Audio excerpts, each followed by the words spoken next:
Halo guys, kembali bersama kita kelompok 7 dalam mata kuliah Bank dan Lembaga Keuangan lainnya. Hari ini kita membahas tentang Otoritas Moneter Indonesia. Simak sih lebih tepatnya. simak videonya. Ya udah. Gimana yuk? Pas kemarin Itu loh, pembahasan terakhir ya, apa itu yang, otoritas moneter? Otoritas moneter tuh kan. Wah, itu sih agak kurang paham ya. Ya belum ada gambaran, soalnya belum ada contohnya juga kan. Kalau ada contohnya enak juga itu. Ya nggak sih? Iya, kayak masih dikit banget gitu Pak. Ngambang. Iya, ngambang banget gitu Iya. kan. Ngapain sih? Iya nih dari Dari tadi tadi. sendiri nih.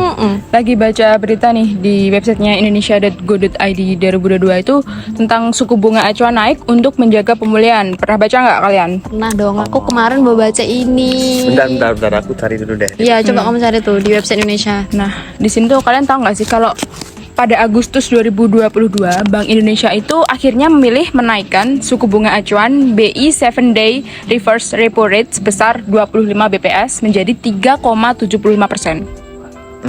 Emang itu kenapa?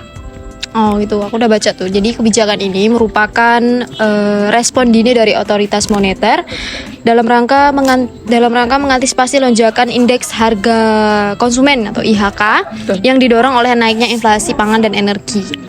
Nah, lalu melalui kebijakan itu tuh Bank Indonesia melakukan langkah preemptif dan forward looking guna memitigasi dampak dari penyesuaian tata kelola bahan bakar minyak atau BBM bersubsidi.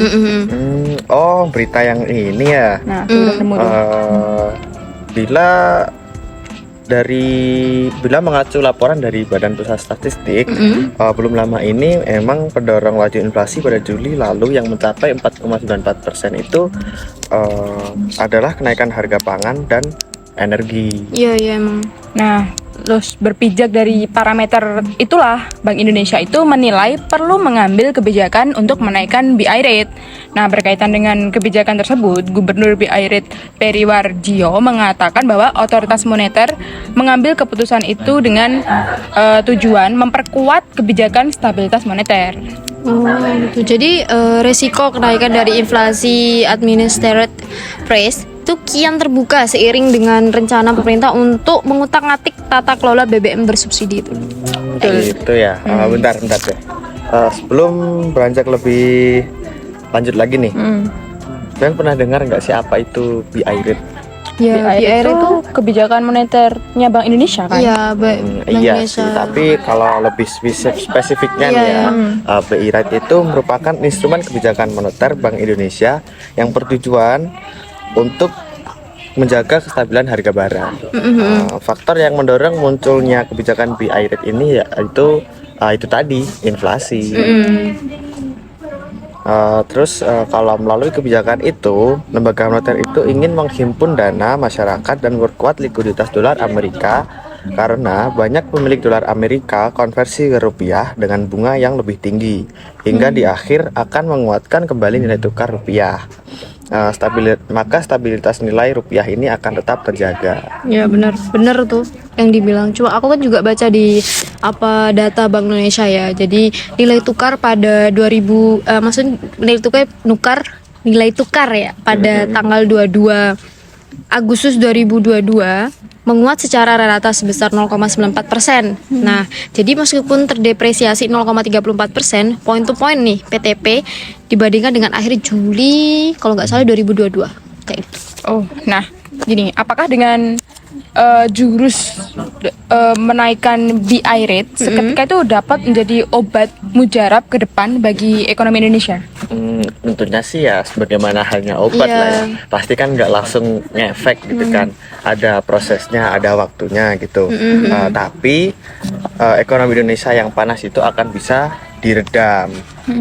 Demikian pula dengan inflasi. Dalam konteks global, kebijakan Bank Indonesia dengan menaikkan BI rate juga dilakukan di beberapa negara. Misalnya di Amerika Serikat yang telah lebih dulu menaikkan Fed Fund Rate atau FFR sebagai upaya memadamkan laju inflasi.